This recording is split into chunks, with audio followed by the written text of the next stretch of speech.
नमस्कार दोस्तों, आपका फिर से स्वागत है एक और ज्ञान से भरी प्रेरणादायक कहानी में। दोस्तों, क्या आपने कभी सोचा है कि हमारा जीवन सिर्फ हमारे कर्मों का परिणाम है या भाग्य ने पहले ही हमारी राह तय कर दी है? दोस्तों, कभी कभी हमें ऐसा लगता है कि मेहनत करना बेकार है और हमारे जीवन में जो लिखा है वही होगा। लेकिन क्या यह सच है? दोस्तों, आज मैं आपको एक ऐसी कहानी सुनाने जा रहा हूं जो आपके दिल को छू लेगी। यह कहानी है एक साधारण किसान के बेटे की, जिसने भाग्य की भविष्यवाणी को चुनौती दी और अपनी मेहनत से अपना जीवन बदल दिया। लेकिन यह कहानी सिर्फ उसकी नहीं है। यह कहानी है हमारे और आपके अंदर छुपे उस आत्मविश्वास की, जो कहता है मैं अपनी किस्मत खुद लिख सकता हूँ। तो ध्यान से सुनिए, क्योंकि यह कहानी न केवल आपको प्रेरित करेगी बल्कि आपके जीवन को देखने का नजरिया भी बदल देगी। ये कहानी है आरव की और कर्म और भाग्य के बीच उसकी लड़ाई की। क्या आप तैयार हैं उस सच्चाई को जानने के लिए जिसने आरव को बदल दिया? चलिए शुरू करते हैं। इस कहानी को हमने एक नाम दिया है, कर्म और भाग्य की लड़ाई। दोस्तों, भारत के एक छोटे से गांव में आरव नाम का एक युवक रहता था। आरव एक साधारण किसान का बेटा था। उसका जीवन कठिनाइयों से भरा हुआ था। बचपन से ही उसने गरीबी और संघर्ष का सामना किया। खेतों में काम करते हुए वह अक्सर सोचता था कि आखिर क्यों कुछ लोगों का जीवन इतना आसान होता है, जबकि बाकी लोग इतनी मेहनत के बाद भी कुछ हासिल नहीं कर पाते। दोस्तों, आरव को पढ़ाई का बड़ा शौक था। उसके पिता ने अपनी सीमित आय में से उसे स्कूल भेजने की कोशिश की, लेकिन गरीबी ने उसकी पढ़ाई जल्दी ही छीन ली। अब आरव का दिन खेतों में काम करते हुए और रात में गांव के पुस्तकालय में किताबें पढ़ते हुए गुजरता। वह हमेशा यह सोचता कि वह अपनी मेहनत से कुछ बड़ा करेगा। दोस्तों, एक दिन गांव में एक मशहूर ज्योतिषी आए। गांव के सभी लोग उनसे अपनी कुंडली दिखाने पहुंचे। आरव के दोस्तों ने उसे भी जबरदस्ती ले जाकर ज्योतिषी के सामने बैठा दिया। ज्योतिषी ने आरव की कुंडली देखकर कहा, तुम्हारा भाग्य बहुत खराब है। तुम्हें जीवन में कभी सफलता नहीं मिलेगी, चाहे तुम कितनी भी मेहनत क्यों न कर लो। दोस्तों, आरव के मन पर यह बात गहरी चोट कर गई। वह सोचने लगा, क्या सच में मेरा भाग्य इतना खराब है? क्या मेरी मेहनत व्यर्थ जाएगी? लेकिन कुछ समय बाद उसने यह तय किया कि वह इन बातों पर ध्यान नहीं देगा और अपनी मेहनत जारी रखेगा। दोस्तों, आरव ने मेहनत करना नहीं छोड़ा। दिन रात खेतों में काम करने के साथ साथ उसने किताबें पढ़ना जारी रखा। उसने खेती के लिए नई तकनीकों के बारे में सीखा और गांव में अपने खेतों में प्रयोग करना शुरू किया। उसके प्रयोग धीरे धीरे सफल होने लगे और उसकी फसल बाकी किसानों की फसल से ज्यादा अच्छी और ज्यादा मात्रा में पैदा होने लगी।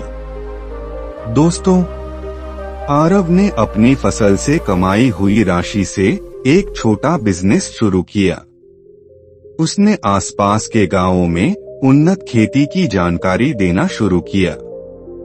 लोग उसकी मेहनत और निष्ठा को देखकर प्रेरित होने लगे। धीरे धीरे उसका बिजनेस बढ़ता गया और वह पूरे शहर में मशहूर हो गया। दोस्तों, कुछ सालों बाद वही ज्योतिषी फिर से उस गांव में आए। जब उन्होंने आरव को सफल और खुशहाल देखा तो वह हैरान रह गए। उन्होंने आरव से पूछा, तुमने कैसे यह सब हासिल किया? तुम्हारा तो भाग्य खराब था। दोस्तों, तभी आरव मुस्कुराया और बोला, गुरुजी, भाग्य और कर्म की लड़ाई में मैंने यह सीखा कि भाग्य केवल एक प्रारंभिक दिशा देता है, लेकिन कर्म से आप अपनी मंजिल तय कर सकते हैं। अगर मैं आपकी बात मानकर बैठ जाता तो आज भी गरीब और असफल होता, लेकिन मैंने अपने कर्म पर भरोसा किया और अपने भाग्य को खुद गढ़ लिया। ज्योतिषी ने गहरी सांस ली और कहा, बेटा, तुमने मुझे भी सिखा दिया कि भाग्य से बड़ा कर्म होता है। दोस्तों, आरव की कहानी हमें यह सिखाती है कि भले ही भाग्य आपकी शुरुआत को प्रभावित कर सकता है, लेकिन आपकी मेहनत और दृढ़ता ही आपके जीवन को आकार देती है। कर्म ही जीवन का असली पथ है और सच्ची सफलता उसी से मिलती है। आप इस कहानी के बारे में क्या सोचते हैं? क्या आरव की तरह आपने भी कभी कर्म से अपने भाग्य को बदलने की कोशिश की है? तो कमेंट करके जरूर बताएं। दोस्तों, आरव जब अपने बिजनेस और खेती में सफल हो गया तो उसके मन में एक सवाल रह गया, क्या उसकी मेहनत ही सब कुछ थी या कहीं न कहीं उसका भाग्य भी इस सफलता में शामिल था? इस सवाल ने उसे परेशान करना शुरू कर दिया। दोस्तों, एक दिन उसने सुना कि पास के एक गांव में भगवान बुद्ध प्रवचन देने आए हैं। आरव ने सोचा कि बुद्ध से उसके सवाल का उत्तर मिल सकता है। वह तुरंत बुद्ध के पास पहुंचा। दोस्तों, जब आरव ने अपनी पूरी कहानी बुद्ध को सुनाई तो उन्होंने मुस्कुराते हुए उसे एक गहरी बात समझाई। दोस्तों, बुद्ध ने आरव से कहा, भाग्य और कर्म के बीच का अंतर समझना महत्वपूर्ण है।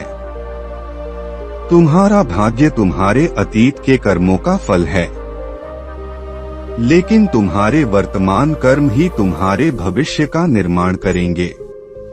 बुद्ध ने आरव को एक उदाहरण देते हुए कहा, एक बीज को देखो, अगर तुम उसे उपजाऊ मिट्टी में डालोगे, उसे पानी दोगे, धूप दोगे, तो वह एक बड़ा वृक्ष बन सकता है। लेकिन अगर तुम उसे अनदेखा करोगे तो वह सूख जाएगा। बीज तुम्हारा भाग्य है और उसकी देखभाल तुम्हारा कर्म। अगर तुम कर्म नहीं करोगे तो भाग्य भी निष्फल हो जाएगा।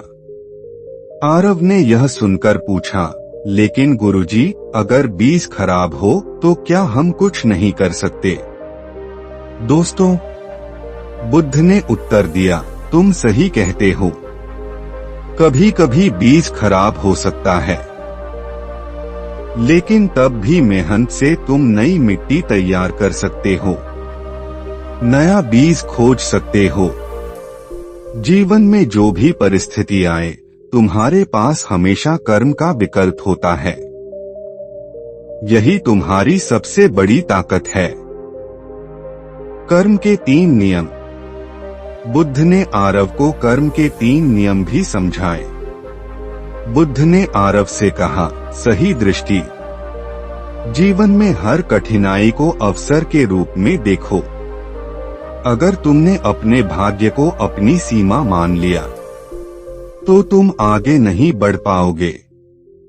बुद्ध ने आरव को दूसरा नियम बताते हुए कहा, सही प्रयास। कर्म करते समय कभी आलस्य मत करो। केवल ईमानदार और निष्ठा से किए गए कर्म ही फलदायी होते हैं। तीसरा नियम, सही ध्यान। अपने उद्देश्य पर केंद्रित रहो। अगर मन भटकता रहेगा तो कर्म भी अधूरा रह जाएगा। दोस्तों, आरव ने बुद्ध के उपदेश से यह समझ लिया कि उसकी मेहनत ने ही उसके जीवन को बदला है। उसने अपने भविष्य के लिए और भी निष्ठा और धैर्य के साथ काम करना शुरू किया। उसने अपने गांव में स्कूल और पुस्तकालय बनवाए ताकि दूसरे लोग भी शिक्षा और मेहनत के महत्व को समझ सकें। अब आरव केवल एक सफल व्यक्ति नहीं था, बल्कि एक प्रेरणा बन गया था। उसने यह सीख लिया था कि कर्म से ही भाग्य को गढ़ा जा सकता है। बुद्ध के उपदेश ने उसके जीवन को और भी अर्थपूर्ण बना दिया। दोस्तों, भगवान बुद्ध का उपदेश यही है कि भाग्य केवल बीज है, लेकिन उसका फल तुम्हारे कर्म पर निर्भर करता है। अगर तुम ईमानदारी और निष्ठा से प्रयास करोगे तो तुम्हारे जीवन का वृक्ष फलदायी और हरा भरा होगा।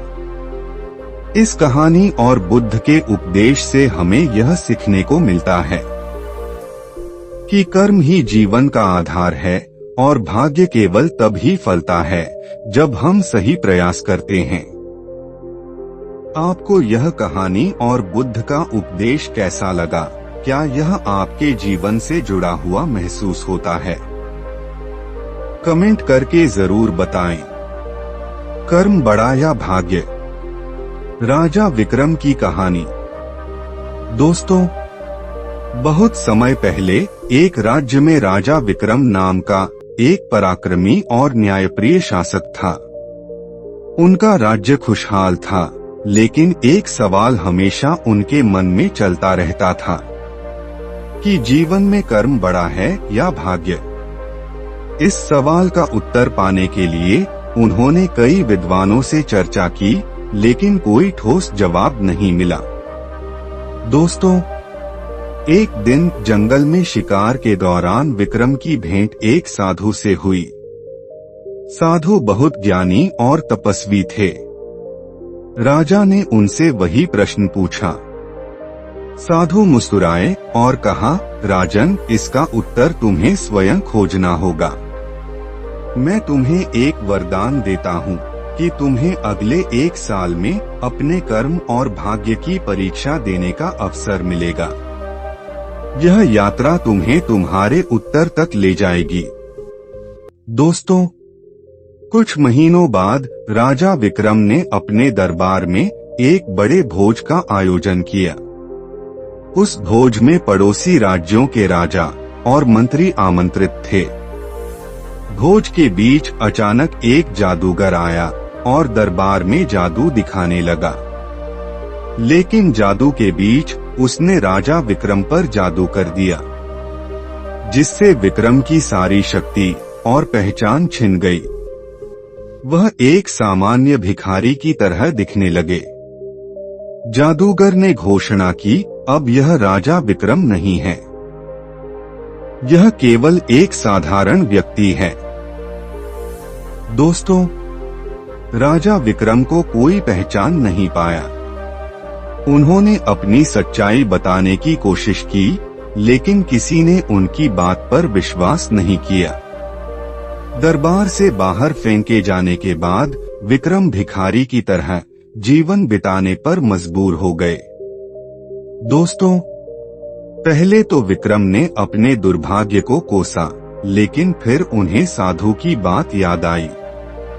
उन्होंने तय किया कि वह इस स्थिति से हार नहीं मानेंगे। उन्होंने कर्म को अपना सहारा बनाया। उन्होंने गांव-गांव जाकर मेहनत की, कभी लकड़ी काटी तो कभी पानी भरकर पैसे कमाए। धीरे धीरे उनकी मेहनत और ईमानदारी की चर्चा चारों ओर फैलने लगी। दोस्तों, अब आप भाग्य का खेल देखिए। एक दिन विक्रम एक व्यापारी के घर में काम कर रहे थे। वह व्यापारी काफी धनी था और अपने कर्मचारियों की ईमानदारी को बहुत महत्व देता था। विक्रम ने अपने काम में इतनी निष्ठा दिखाई कि व्यापारी ने उन्हें अपने व्यापार का सहायक बना लिया। कुछ ही समय में विक्रम की मेहनत और बुद्धिमत्ता से व्यापारी का व्यापार फलने फूलने लगा। लेकिन एक दिन वही जादूगर व्यापारी के घर आया। वह व्यापारी का पुराना मित्र था। जादूगर ने विक्रम को देखा और पहचान लिया। उसने राजा विक्रम से क्षमा मांगी और कहा, यह सब एक परीक्षा थी। साधु के कहने पर मैंने यह किया था ताकि आप कर्म और भाग्य का अंतर समझ सकें। दोस्तों, जादूगर ने बताया, जब आपका भाग्य खराब था तब आपके कर्म ही आपके सहारा बने, लेकिन आपके कर्म ने आपके भाग्य को भी बदल दिया। इसलिए कर्म बड़ा है, क्योंकि भाग्य अवसर ला सकता है, लेकिन उसे सफलता में बदलने का काम कर्म ही करता है। दोस्तों, राजा विक्रम अपनी सच्चाई पर लौट आए। उन्होंने अपने राज्य में लौटकर कर्म का महत्व समझाया और सिखाया कि हर व्यक्ति को अपने भाग्य का निर्माण स्वयं करना चाहिए। दोस्तों, इस कहानी से हमें यह सीख मिलती है कि कर्म और भाग्य दोनों ही महत्वपूर्ण हैं, लेकिन भाग्य केवल संभावनाएं देता है, जबकि कर्म उन्हें वास्तविकता में बदलता है। दोस्तों, ये कर्म और भाग्य की कहानियां आपको कैसी लगी? कृपया अपने विचार कमेंट करके जरूर बताएं। और ऐसी ही ज्ञान से भरी प्रेरणादायक कहानी जानने के लिए हमारे चैनल बुद्ध ज्ञान को सब्सक्राइब जरूर करें। नमो बुद्धाय नमः।